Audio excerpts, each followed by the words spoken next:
Hello guys, good morning. Welcome to my YouTube channel. Ayan, another day. It's Wednesday today. So ihahatid ko ang aking anak na si Nikki.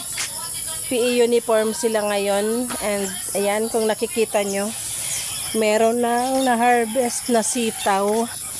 Yan yung mga pinili ni mama kahapon para hindi siya mag-oversize. At ngayon ay harvest day. Nandyan sila sa gitna ng sitawan ngayon guys, nag-harvest.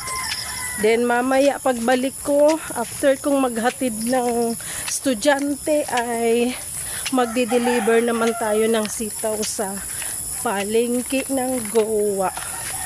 So ngayon, ito muna ang aking duty. Mommy's duty. Maghatid ng anak at pamangkin sa school. Daming bit-bit guys. Ay, yung tubig mo.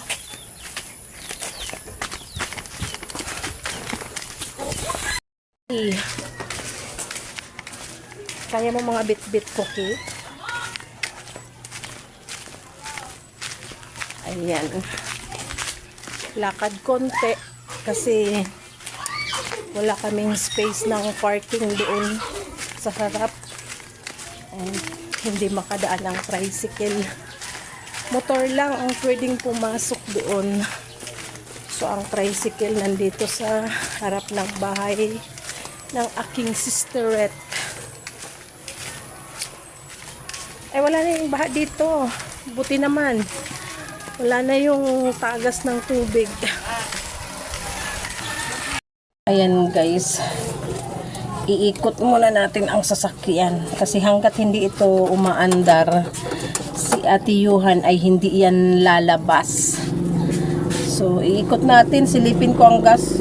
Alam ko naggas ako kahapon sa Goa, di ba? So abot pa to ng San Jose or gasoline station. Depende. Kung maaga pa maggas tayo papunta, pero kung hindi ay kung malilate kayo ay magagas ako pa uwi.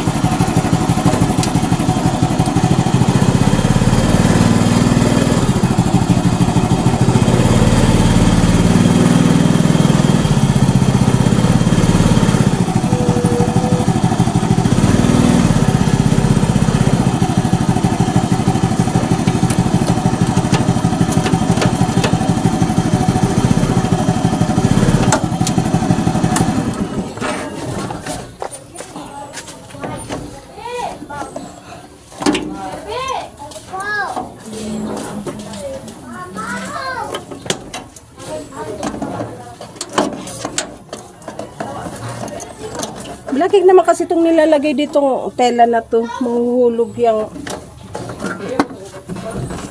Ay, too much. Too much ang aking gas. Hindi pala ako magkarga ngayon. Mamaya naman pag-deliver. Tara na! Let's go, let's go! Ang bagal ng aking mga ano guys, pasahero. Pira! Ay! Mga buo! Wow, mga buo! Yabang. Totoo ba kay mga buo daw ang pera ng mami mo? Mga buong tig-pipiso. Ang bagal talaga ang estudyante ko. Tara na! Ayan. Wednesday today, it's PE uniform. Pahinga naman ang plancha. Pahinga. Tas bukas naman ang uniform na green. Palda na green. Tara na. Hay na si kuya. Kuya man na. Bunchoy. Man na sakay na dali. Oh, upo na sa likod ko. Ayan, si Bunsoy namin sa likod. Si Ate Yuhan, Ate Nikki, si Kuya. Ano pangalan mo ya? Ha? Anong pangalan mo guys? Let's go! Hanes Bonsai. May cellphone lang kay ba? Ano kay ba? Bako, ito sa room niya.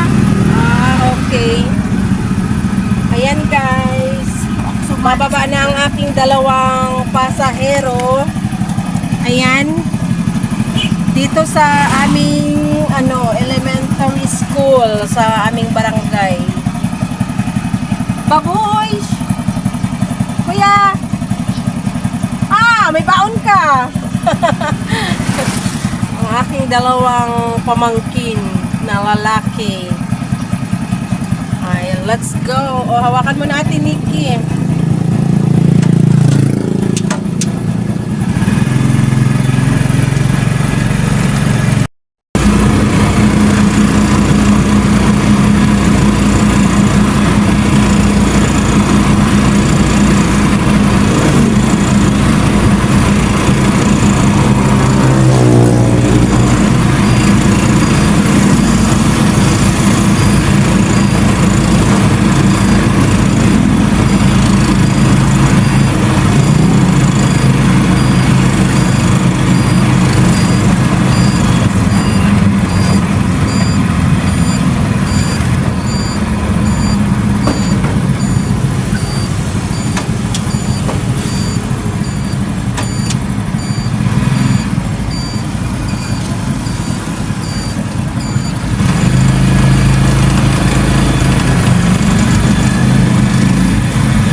Ni Ate Yay, oh.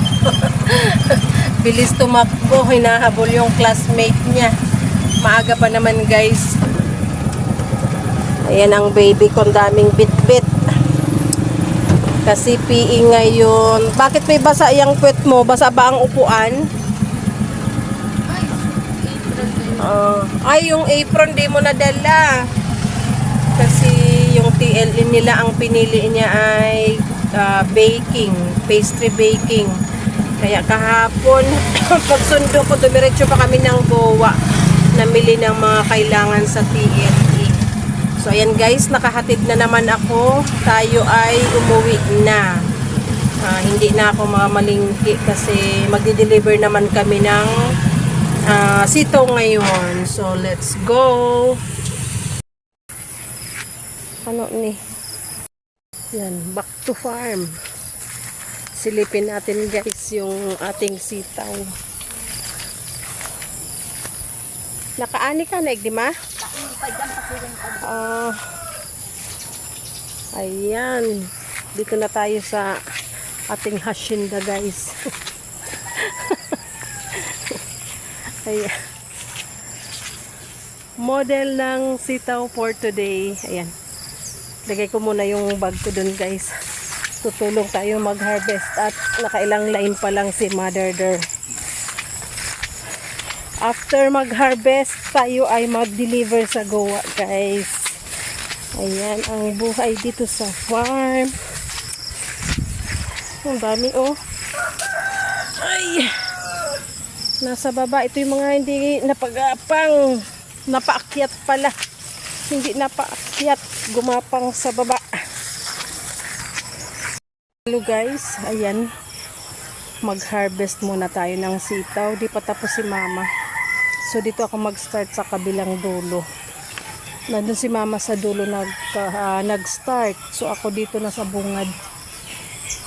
Ayan yung daanan namin palabas guys.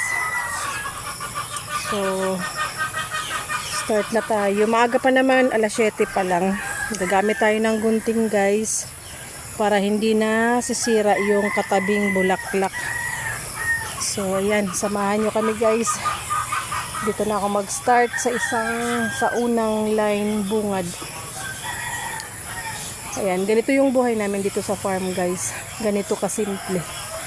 Yung maaga kang gigising, asikasuhin yung pagkain ng anak, baon, almusal, tapos yung uniform niya. Then ayan, ihahatid. Pagkahatid, ito na, mag-harvest, mag-sorting, then deliver na. So mamaya magde-deliver ako, kasama ko ang aking kapatid at mamamalingki din siya. So ayan guys, start na akong mag-harvest.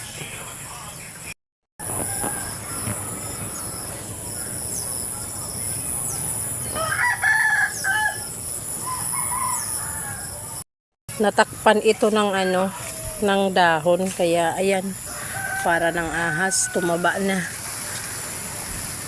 Reject na yan guys. And ito pa, pag mga nakalaylay, oh, nabubulok siya kasi tag-ulan ngayon.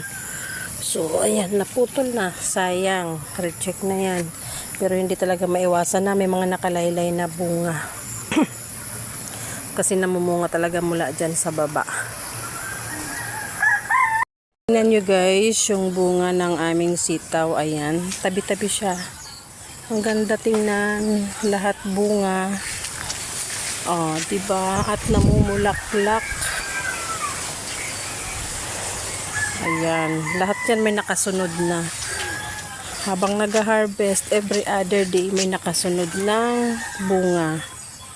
Guys, pakita ko yung sitaw na may katabing maliit pa at bulaklak. Kaya guys, ginagamitan namin ng gunting. Kasi pag pinilipit natin yan or pinitas, pwedeng mahulog yung bulaklak or mapasama itong maliit pa. So kailangan gamitan ng gunting para yan malaki lang ang makukuha natin. Hindi mabubugbog yung katabing bulaklak at maliit na bunga. Naman guys, yung problem sa sitaw, dahil hindi naman natin ito mababantayan 24/7. Ayan, good for harvest na sana, malinis. Kaso putol. Ayan guys, tinuka yan ng manok or ng pato. So, ayan, reject. Madami yan guys, o magkakatabi.